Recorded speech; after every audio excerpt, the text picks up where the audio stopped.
Part 1. From New York to London. When I was 23 years old, I worked in an office in New York. I did my job well, and my future was promising. I was alone in the world, and I was happy.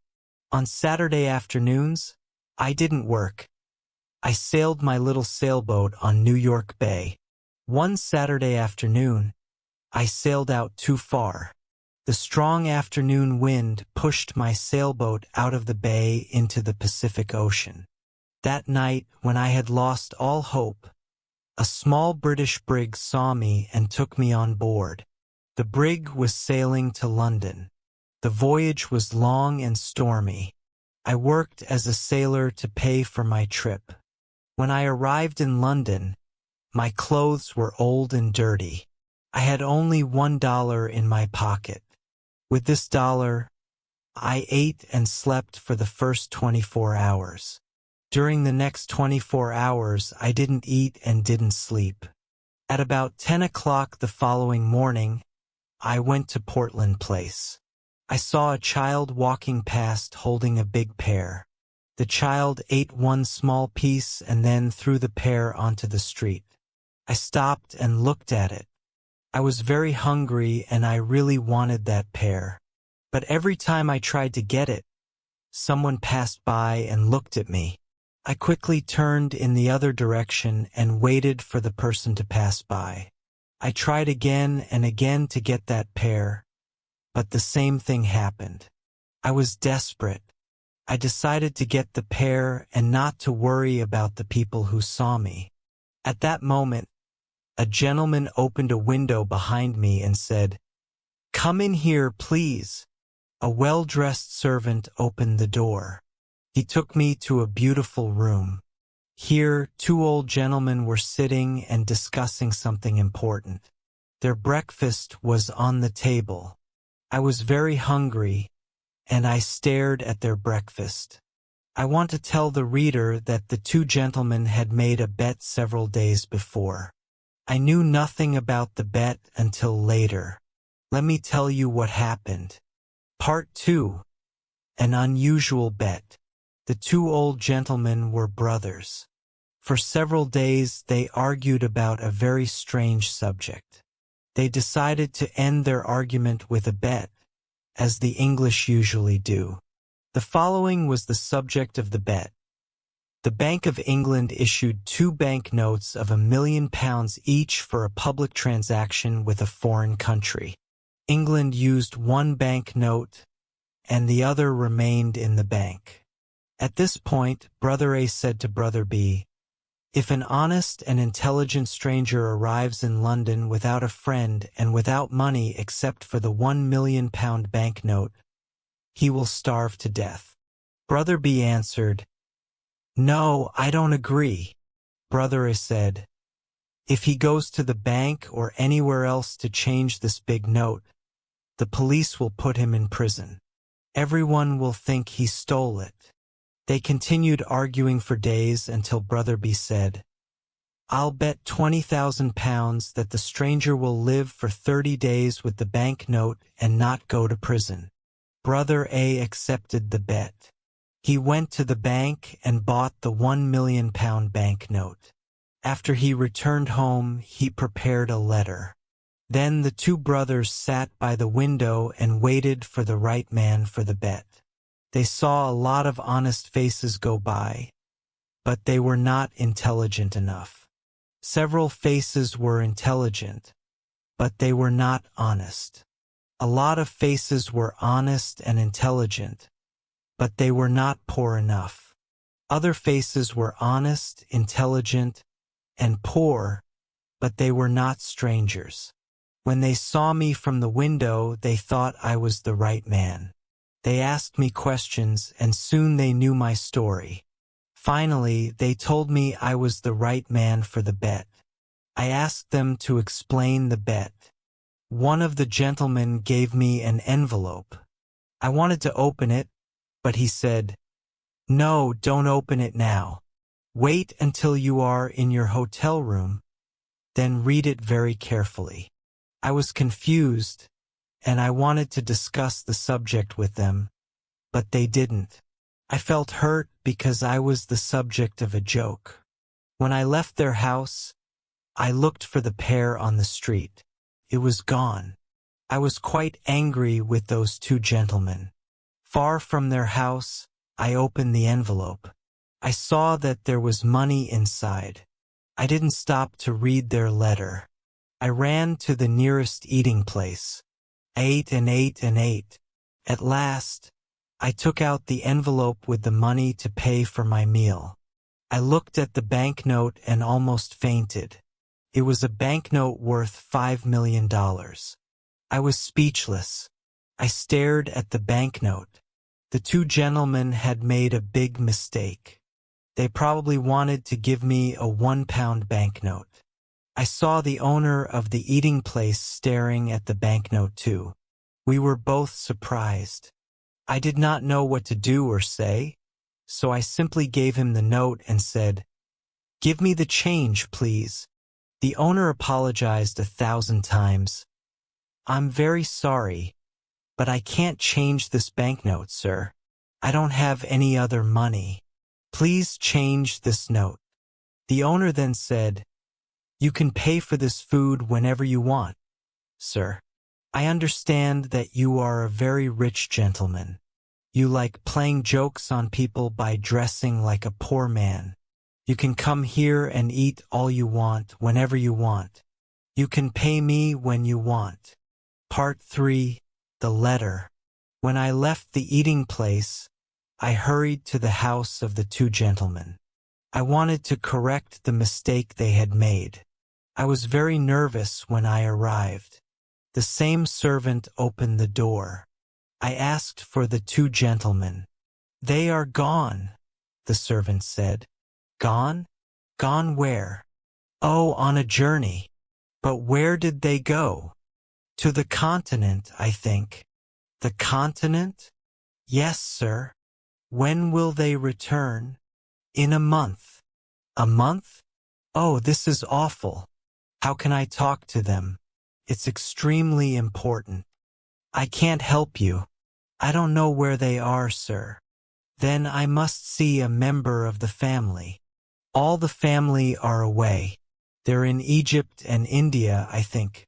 Before leaving, the two gentlemen made an enormous mistake. "They will certainly return home tonight.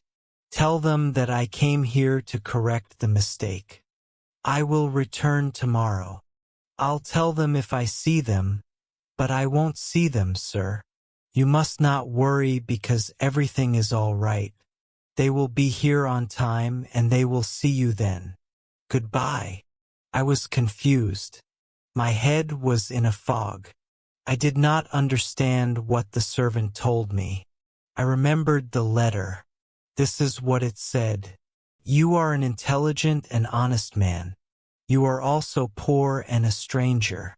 In this envelope you will find some money. It is yours only for 30 days. At the end of 30 days, return to this house. I have a bet on you. If I win this bet, you can have any job with any salary that you want." There was no signature, no address, no date on the letter. How strange. I didn't know what to think. I went to a park, sat down, and thought about what to do. After an hour, I reached the decision that follows. The two old gentlemen are playing a game that I don't understand. They are betting on me, but at that time I didn't know anything about the details of the bet. If I go to the Bank of England to return the banknote, the bank will ask me lots of questions. If I tell the truth, no one will believe me. They will put me in an asylum. If I tell a lie, the police will put me in prison. I can't even give it to anyone because no honest person will want it. I can do only one thing. I must keep the bill for a whole month, and I must not lose it. If I help the old man to win his bet, he will give me the job I want. The idea of an important job with a big salary made me happy. With this exciting idea in mind, I began walking down the streets of London. Part 4. The Tailor. Every time I passed in front of a tailor, I wanted to enter and buy some new clothes, but I had no money to pay for them. The £1 million banknote in my pocket was useless. I passed in front of the same tailor 6 times. At last I entered. I quietly asked if they had an old, unattractive suit that no one wanted to buy. The man I spoke to nodded his head, but he didn't speak. Then another man looked at me and nodded his head. I went to him and he said, "1 moment, please." After some time, he took me to a back room. He looked at several ugly suits that no one wanted. He chose the worst for me. I really wanted a suit, so I said nothing. It was time to pay. "Can you wait a few days for the money? I haven't got any small change with me." The man said, "Oh, you haven't? Well, I thought gentlemen like you carried large change." "My friend," I replied, "you can't judge a stranger by the clothes he wears. I can pay for this suit, but can you change a large banknote?" "Oh, of course we can change a large banknote," he said coldly. I gave him the banknote. He received it with a smile, a big smile that covered his face. When he read the banknote, his smile disappeared. The owner of the shop came over and asked me, "What's the trouble?" "There isn't any trouble. I'm waiting for my change." Come, come. Give him his change, Todd, quickly." Todd answered, "It's easy to say, but look at the banknote." The owner looked at the banknote, then he looked at my package with the ugly suit. "Todd," he shouted, "you are stupid. How can you sell this unattractive suit to a millionaire?" "Todd, you can't see the difference between a millionaire and a poor man." "I apologize, sir," the owner continued. "Please take off those things you are wearing and throw them in the fire. Put on this fine shirt and this handsome suit. It's perfect for you. Simple but elegant." I told him I was very happy with the new suit. "Oh, wait until you see what we can make for you in your size. Todd, bring a pen and a book. Let me measure your leg, your arm." I didn't have a moment to speak. The owner measured me. Then he ordered his tailor to make me morning suits, evening suits, shirts, coats, and other things. "But, my dear sir," I said, "I can order all these things only if you change my banknote, or if you can wait a while before I pay you." "Wait a while? I'll wait forever. That's the word. Todd, send these things to the gentleman's address. Let the less important customers wait." "What's your address, sir?" "I'm changing my home. I'll come back and give you my new address," I replied. "Quite right, sir, quite right. Let me show you to the door, sir." "Good day, sir. Good day." Part 5. The Poor Millionaire. The impossible happened. I bought everything I wanted without money. I showed my banknote and asked for change, but every time the same thing happened. No one was able to change it. I bought all that I needed and all the luxuries that I wanted. I stayed at an expensive hotel in Hanover Square. I always had dinner at the hotel, but I preferred having breakfast at Harris's simple eating place.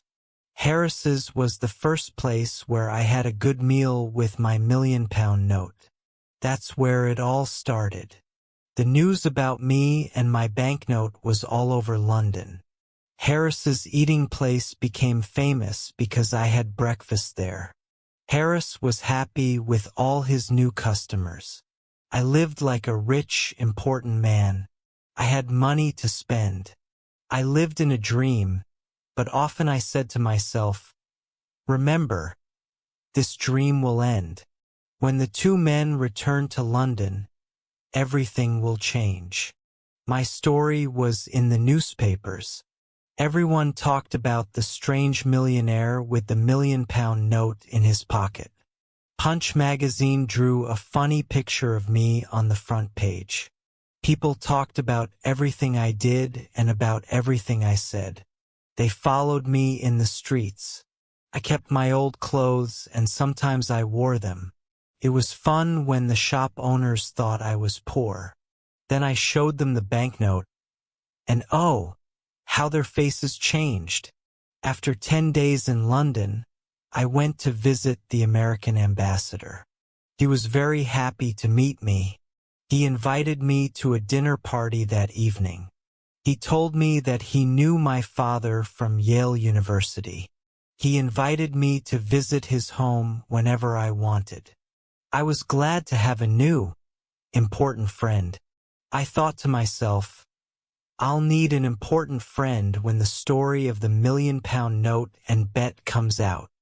I want the reader to know that I plan to pay back all the shop owners who sold me things on credit. If I win the bet for the old gentleman, I thought, I will have an important job. With an important job, I will have a big salary. I plan to pay back everyone with my first-year salary part. Part 6. The Dinner Party. There were 14 people at the dinner party. The Duke and Duchess of Shoreditch and their daughter, Lady Grace Eleanor de Bohun, the Earl and Countess of Newgate, Viscount Shapside, Lord and Lady Blatherskite, the ambassador and his wife and daughter, and some other people. There was also a beautiful 22-year-old English girl named Ferrari Langham. I fell in love with her in 2 minutes, and she with me. After a while, the house servant presented another guest, Mr. Lloyd Hastings.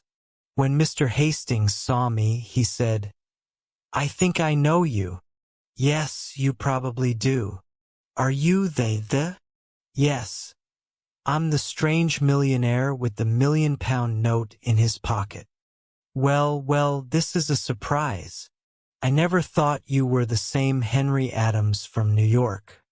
6 months ago, you were working in the offices of Blake Hopkins in New York. I remember clearly. You had a very small salary, and at night you helped me arrange the papers for the Gould and Curry Mining Company. Now you're a millionaire, a celebrity here in London. I can't believe it. How exciting. I can't believe it either, Lloyd. Just 3 months ago we went to the Miners' Restaurant. No, it was the What Cheer restaurant, right? It was the What Cheer. We went there at 2 o'clock in the morning. We had steak and coffee. That night we worked for 6 long hours on the Gould and Curry Mining Company papers. Do you remember, Henry? I asked you to come to London with me. I wanted you to help me sell the Gould and Curry gold mine shares, but you refused. Of course I remember. I didn't want to leave my job in New York. And I still think it's difficult to sell shares of a California gold mine here in London. You were right, Henry. You were so right. It is impossible to sell these shares here in London. My plan failed and I spent all my money. I don't want to talk about it. But you must talk about it. When we leave the dinner party, you must tell me what happened. Oh, can I? I really need to talk to a friend, Lloyd said with water in his eyes. Yes, I want to hear the whole story, every word of it. At this point, it was time for dinner. Thanks to the English system of precedence, there was no dinner. The Duke of Shiage wanted to sit at the head of the table. The American ambassador also wanted to sit at the head of the table. It was impossible for them to decide, so we had no dinner. The English know about the system of precedence. They have dinner before going out to dinner. But strangers know nothing about it. They remain hungry all evening. Instead, we had a dish of music and a strawberry. Now it was time for everyone to play a game called cribbage. The English never play a game for fun. They play to win or to lose something. Miss Langham and I played the game, but with little interest. I looked at her beautiful face and said, "Miss Langham, I love you." "Mr. Adams," she said softly and smiled. "I love you too." This was a wonderful evening. Miss Langham and I were very happy. We smiled, laughed, and talked. I was honest with her. I told her that I was poor and that I didn't have a cent in the world. I explained that the £1,000,000 note was not mine. She was very curious to know more. I told her the whole story from the start. She laughed and laughed. She thought the story was very funny. I didn't understand why it was funny. I also explained that I needed an important job with a big salary to pay all my debts. "Ferrari, dear, can you come with me on the day I must meet those two gentlemen?" "Well, yes, if I can help you," she replied. "Of course you can help me. You are so lovely that when the two gentlemen see you, I can ask for any job and any salary. With you there, my sweet Ferrari, the two gentlemen won't refuse me anything." Part 7. A $1,000,000 Idea. At the end of the dinner party, I returned to the hotel with Hastings. He talked about his problems, but I didn't listen to him. I was thinking about Ferrari the whole time. When we arrived at the hotel, Hastings said, "Let me just stand here and look at this marvelous hotel. It's a palace. What expensive furniture. You have everything you want. You are rich, Henry, and I am poor." His words scared me. I too was poor. I didn't have a cent in the world, and I had debts to pay. I needed to win the gentleman's bet. This was my last hope. Hastings didn't know the truth. "Henry, just a tiny part of your income can save me. I'm desperate," Hastings cried. "My dear Hastings, sit down here and drink this hot whiskey. Now tell me your whole story, every word of it. Do you want to hear my story again? But you never told me your story." "Of course I told you my story as we walked to the hotel. Don't you remember?" "I didn't hear one word of it." "Henry, are you ill? Is something wrong with you? What did you drink at the dinner party?" "Oh, Hastings, I'm in love. I can only think about my sweet Ferrari. This is why I didn't hear your story before." Hastings got up from his chair, shook my hand, and laughed. "I'm very happy for you, Henry, very happy," he said, smiling. "I'll tell you the whole story again. To make a long story short, the owners of the Gould and Curry gold mine sent Lloyd to England to sell the shares of the mine for $1,000,000. Any money he received over $1,000,000 was his to keep.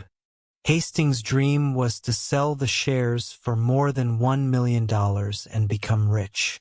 He had only 1 month to sell the shares. He had done everything to sell them, but nobody wanted to buy them. Then he jumped up and cried, "Henry, you can help me. Will you do it? Tell me how.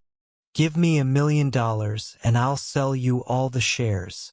You will be the new owner of the gold mine. Don't refuse." I did not know what to say. I wanted to tell Hastings the truth, but then an intelligent idea came to me. I thought about it for a moment and then calmly said, "I will save you, Lloyd. Then I am already saved. How can I thank you?" "Let me finish, Lloyd. I will save you, but not in that way. I have a better way. I know everything about that mine. I know its great value. You will sell the shares by using my name. You can send anyone to me. Since people in London know me, I will guarantee the gold mine. In a week or two, you will sell the shares for $3,000,000 by using my name, and will share the money you earn, half to you and half to me." Lloyd was very happy and excited. He danced around the room and laughed. I can use your name. Your name. Think of it. The rich Londoners will run to buy these shares. I'm saved, and I'll never forget you, Henry. Part 8. Back to Portland Place. The next day, all of London talked about the shares of the California gold mine. I stayed in my hotel and said to everyone who came to me, "Yes, I know Mr. Hastings. He's a very honest man, and I know the gold mine because I lived in the California gold country. It is a mine of great value." People were now interested in buying the shares. I spent every evening with Ferrari at the American ambassador's house. I didn't tell her about the shares and the mine. It was a surprise. We talked about our love and our future together. Finally, the end of the month arrived. Lots of rich Londoners bought the shares of the mine. I had $1 million of my own in the London and County Bank, and Lloyd did too. It was time to meet with the two old gentlemen. I dressed in my best clothes and went to get Ferrari before going to Portland Place. "Ferrari, you are so beautiful. When the two gentlemen meet you, they will give me any job and any salary I ask for. Henry, please remember that if we ask for too much, we will get nothing. Then what will happen to us? Don't be afraid, Ferrari." When we arrived, the same servant opened the door. There were the two old gentlemen having tea. They were surprised to see Ferrari. I introduced her to them. Then I said, "Gentlemen, I am ready to report to you." "We are pleased to hear this," said one gentleman. "Now we can decide the bet that my brother Abel and I made. If you won for me, you can have any job in my power. Do you have the £1 million note?" "Here it is, sir." And I gave it to him. "I won," he shouted. "Now, what do you say, Abel?" "I say he survived and I lost £2,000. I can't believe it." "I have more to tell you," I said. "But it's a long story. I'll tell you another time. For now, look at this. A certificate of deposit for £200,000. Is it yours?" "It's mine. I earned it by using the banknote you lent me for a month." "This is astonishing. I can't believe it." But Ferrari looked at me with surprise and said, "Henry, is that really your money? You didn't tell me the truth." "No, I didn't. But I know you'll forgive me." "Don't be so sure. You told me a lie." "Henry, dearest Ferrari, it was only for fun. Come, let's go now." "But wait, my gentleman said. "I want to give you the job and the salary you choose." Thank you with all my heart, but I don't want the job."